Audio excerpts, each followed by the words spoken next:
Okay, hello everybody. We are back again today to continue our book and literature series. And this one's going to be more of a commentary style as opposed to our previous book review, which was a little bit heavier and longer. And I think it might be beneficial to keep these a little bit short because I'm not intending for this to be a full book summary / spoiler. I want it to be an introduction to some of the concepts in a way that hopefully motivates people to go and read the book themselves. So I think the best way to do that is to keep it short, go over the main points and ideas and why it would be good to revisit a book like this. So just real quickly, Thomas Sowell, for those of you who don't know who he is, he's an American economist who I believe is upwards of 90. Yeah, he's still alive, 94 years old. So very impressive. And I actually watched an interview with him just a couple years back when he was over 90, and I was blown away by how lucid and articulate he was for being as old as he is.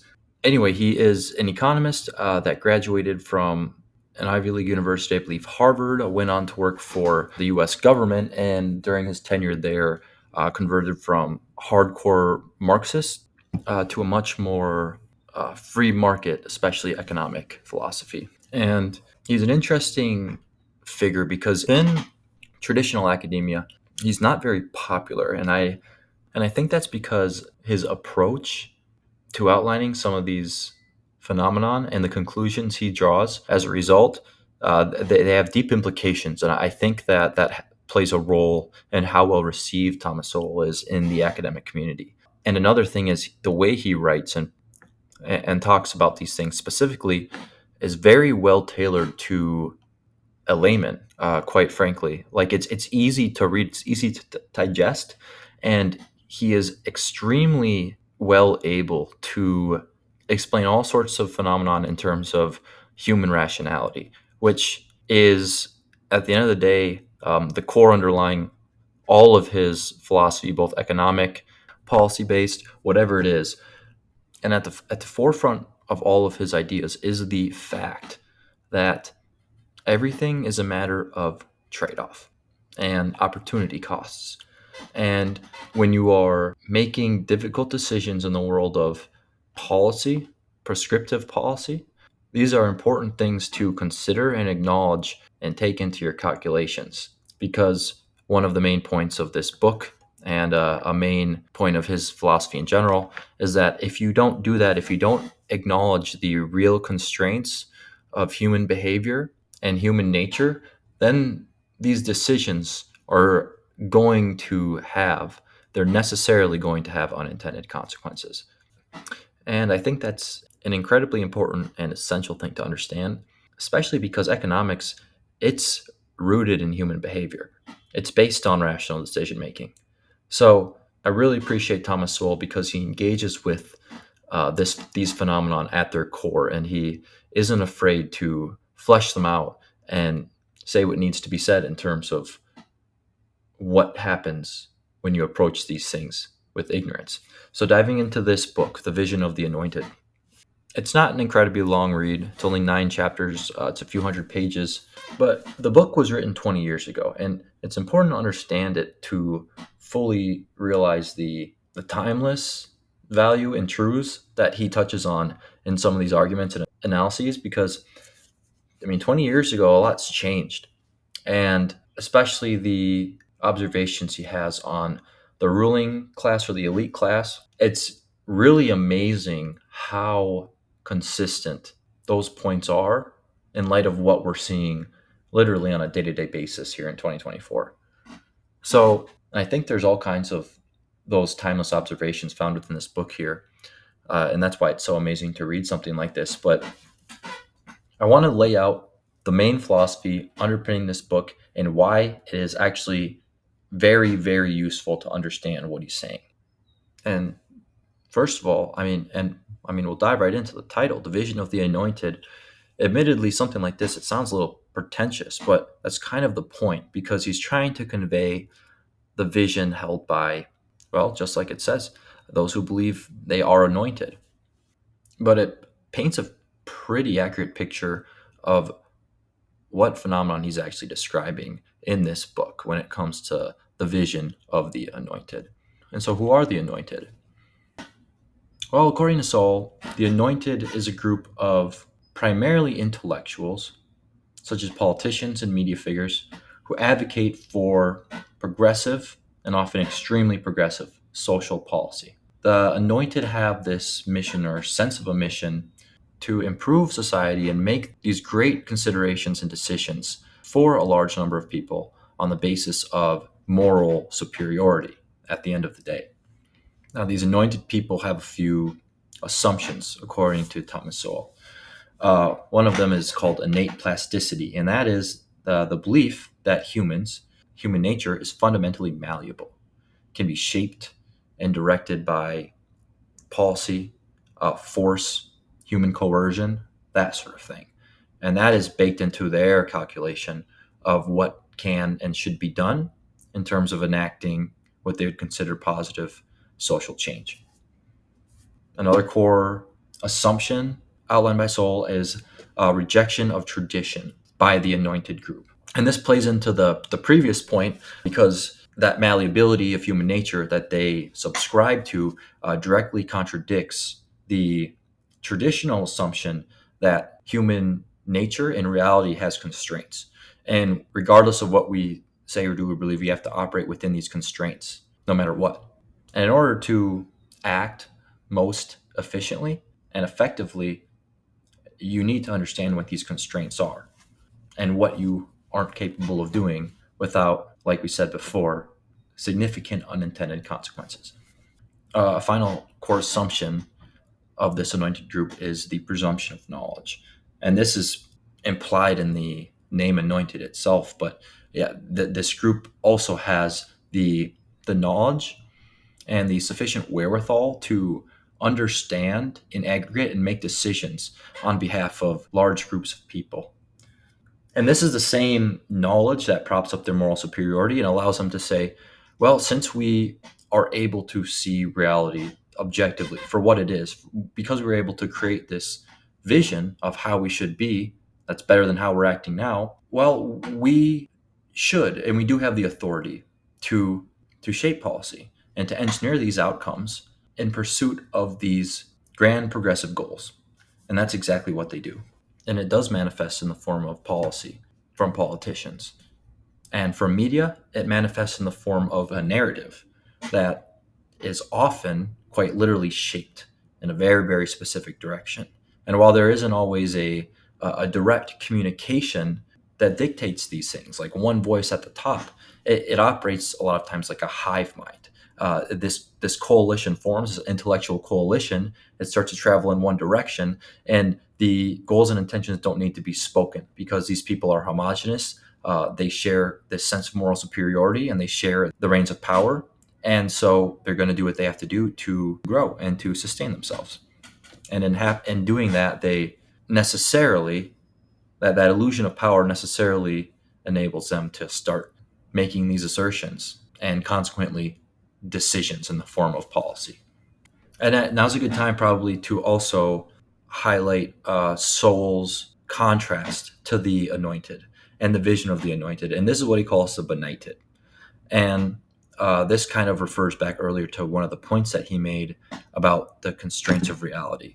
And this group, this benighted group, and the benighted vision is exactly that. It's the vision that realizes, it acknowledges these constraints, it acknowledges the forces and the actual restrictions of human nature, and it more clearly foresees what some of those consequences might be if we ignore that reality, especially when making large-scale social policy. And so that's the main distinction drawn by Sowell between the two groups of people.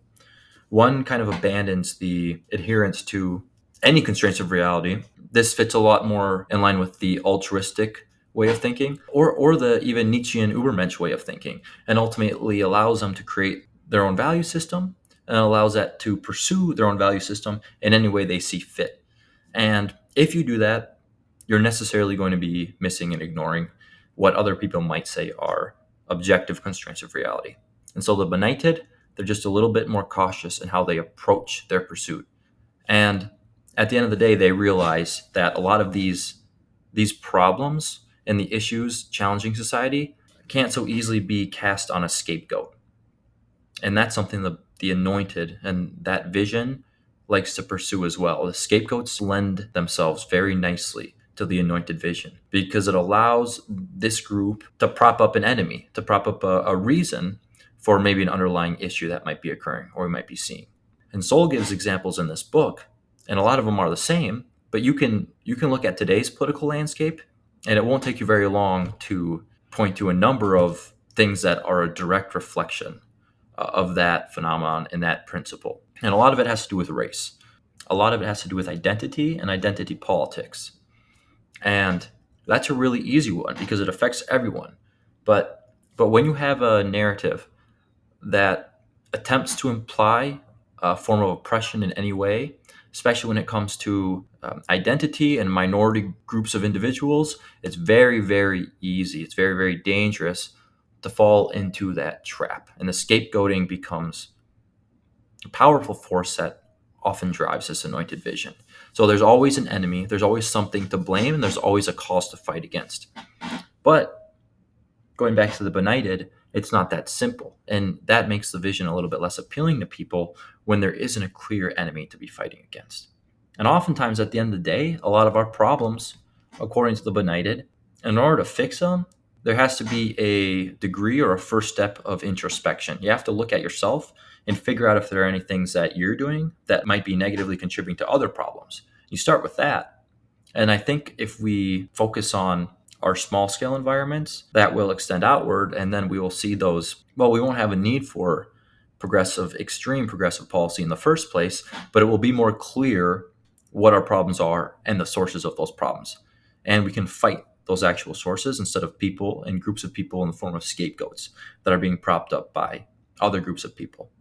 And lastly, to expand a little bit more on something we said earlier about unintended consequences, that really is the danger that arises from a coalition of power that believes they are anointed or believe they have the mandate to take these moral strides.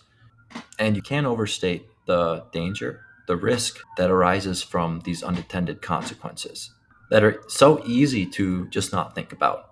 If you're in a position of power and people are listening to you and what you're saying is resonating in a way that invigorates people and motivates people, that's something that can be intoxicating. And once people get a taste of that, they pursue it. So the goal, even if you are a righteous person, so to speak, going into a position of power, it's so easy, and this has to be acknowledged at all times. It's so easy to get drunk on a little bit of that power when you use these strategies, these rhetorical tactics, and the fallacies and the scapegoating. It works at the end of the day, and that's exactly the point. That's exactly the danger that we have to be aware of. And the unintended consequences, well, once things are big enough and take on their own life, they're really hard to repress or get rid of, especially when it comes to policy and government. And I think we're getting to a point, and this was said 20 years ago by Sowell, that this vision is only growing and it's attracting more and more people.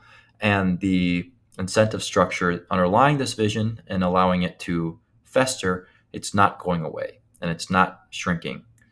It's not being dismantled. It's growing like a web. And these phenomena that we see, they're only going to keep occurring until we actually look at what's going on inside these incentive structures. Because that's what drives everything. And that's what causes the people in power to make the decisions they make, including media. And media is absolutely a form of power. Information and the control of information is absolutely a form of power. But the individual has power as well. And simply recognizing exactly that what they are being fed or told isn't necessarily a direct reflection of reality. And all it takes is a little bit of deduction, a little bit of perspective in order to figure out what might be going on and who might be lying to you and who might have a motivation that does not align with your best interest.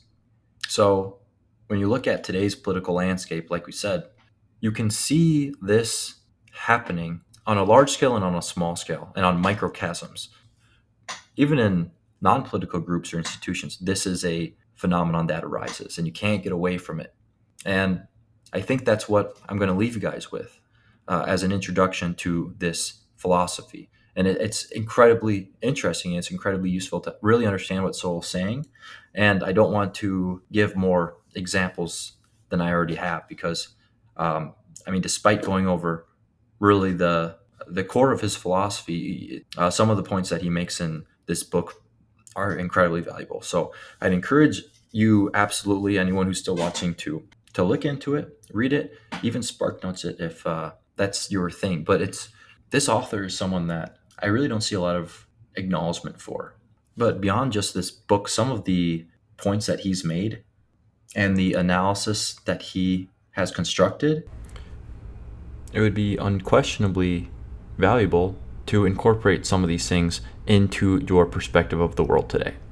So if you guys have made it this far, once again, I really do appreciate it. I know these videos always get longer than I intend for them to be, but the book review series, we're going to continue doing this, and I'm actually really looking forward to it because I think it is going to be an opportunity for us to dive into some really cool stuff. So as always, subscribe and join the Discord, and I'm going to set up some kind of subscription tier to help pay for a new chair, which you guys have been hearing in all of the background of my videos. So, all right, appreciate it, and I will see you guys later.